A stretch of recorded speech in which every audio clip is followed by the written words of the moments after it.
Why does the spring return back to its original shape after stretching? Why does a steel ruler bend slightly under a given load but still comes back to its original shape? The answer lies in important law of physics, that is Hooke's law, which is also used in engineering mechanics. Once you have understood the Hooke's law property, it becomes easier for us to understand stress strain curve. In this video, we talk about what is Hooke's law, mathematical equation, real life examples, stress strain relationship, elastic behavior of materials, limitations of Hooke's law. Let's take a real life observation. If this spring is subjected to a tensile force, it is going to produce some amount of elongation. Let's say this is the amount of elongation that is being produced by the spring.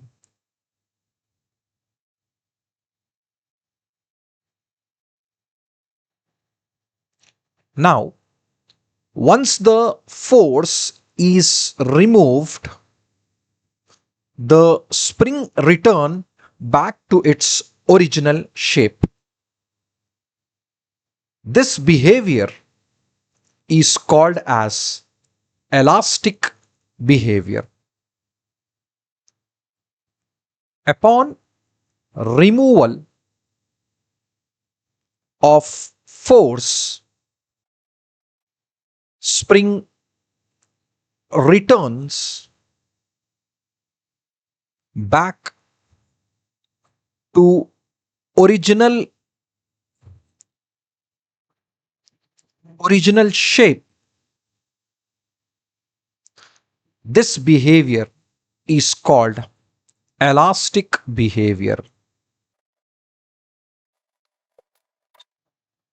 Now the important question is, what controls this deformation? So how is that the spring is able to get back to its original position? The answer here is Hooke's law.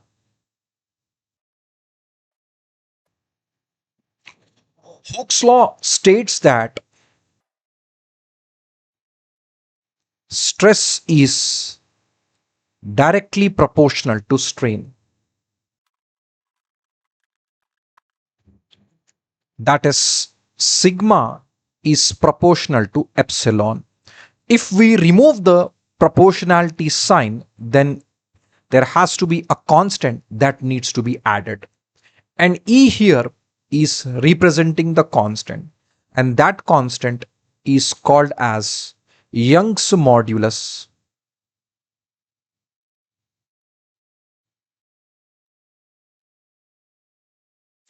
As stress increases, strain also proportionally increases.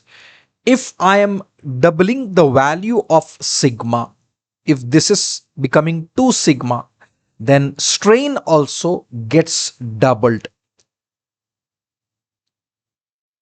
So this is when we can refer that stress and strain has linear relationship.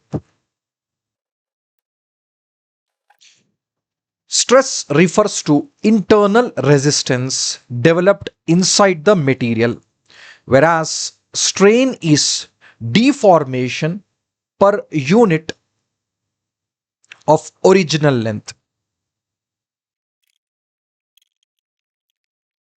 Let's consider a rod of length 100 mm elongates by 1 mm. That means value of epsilon will be change in length by original length. Change in length, that is 1 mm, that is being produced for original length of 100 mm.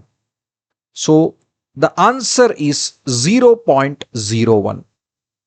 So this is referring to percentage of deformation produced. If I multiply this with 100%, then the answer is 1% of deformation. Material has been deformed by 1%. On the basis of percentage, there is a property called ductility that will be classified. So remember that strain is also an essential parameter to describe the characteristics of a material. Now, in the stress strain graph, you may find that relationship between sigma and epsilon is a straight line. It remains straight line up to certain point starting from O up till A.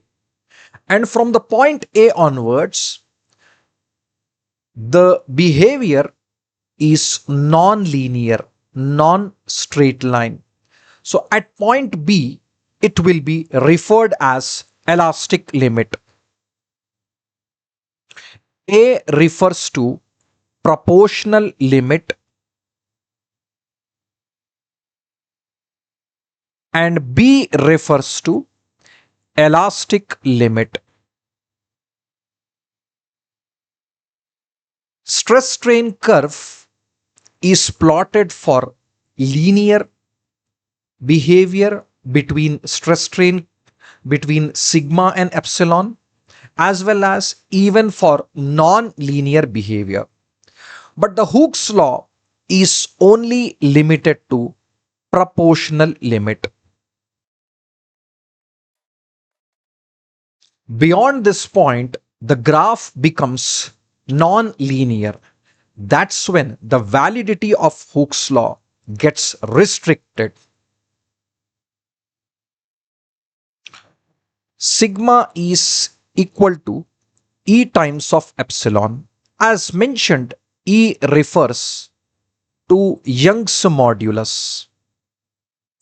Young's modulus is expressed as sigma by epsilon. That is, sigma is referring to internal resistance and epsilon is referring to deformation. So this is resistance by deformation. In short, it gives us the significance about another parameter called stiffness of material.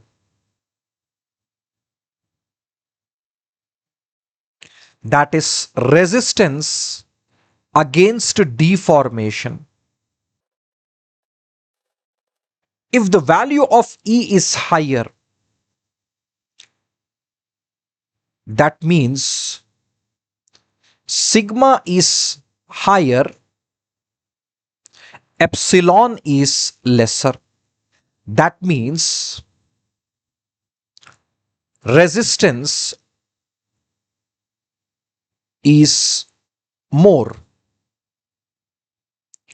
or material is more stiffer or material is stiff.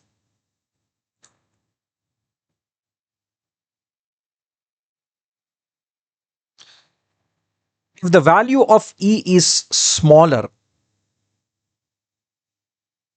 that means value of sigma would be less and epsilon will be more. Resistance is less and deformation is more.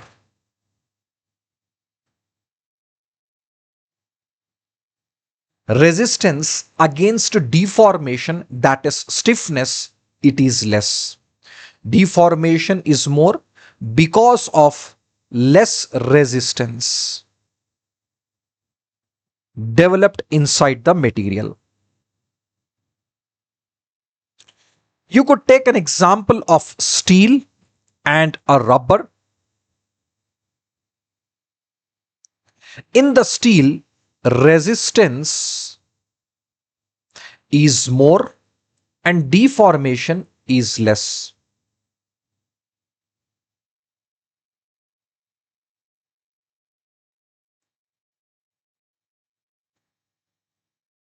Whereas in rubber, resistance is less and deformation is more.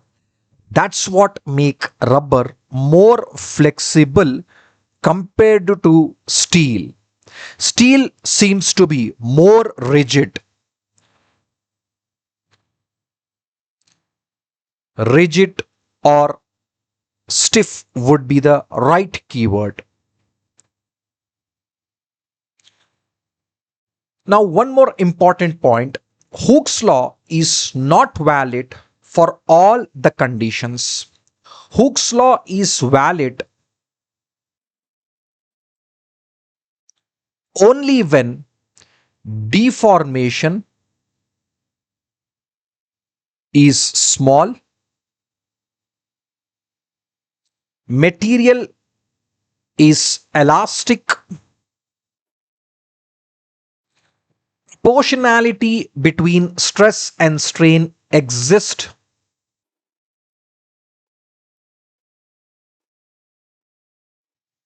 So we have seen the example of spring previously.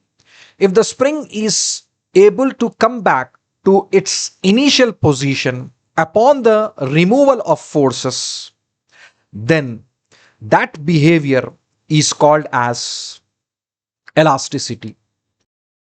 Let's consider a spring. This would be free state of spring when there is no force. Now, after the force has been imposed on the spring, the magnitude of force is so much that it produces the elongation in the spring to greater extent. After this elongation has been produced, the spring will never return back to its initial state. So this is referring to plastic deformation. Now, after the plastic deformation has happened, Hooke's law is invalid. So, how would you judge that the material has deformed plastically? First is that the length or the amount of deformation would be very large. Next, when you remove the forces from the spring, then the spring is not going to go back to its initial shape. That is when the plastic deformation happens and validity of Hooke's law is not at all applicable. Hooke's law is essential for spring design, structures, bridge structures, machine components, cranes, and automobile suspension. So there are many other real time examples.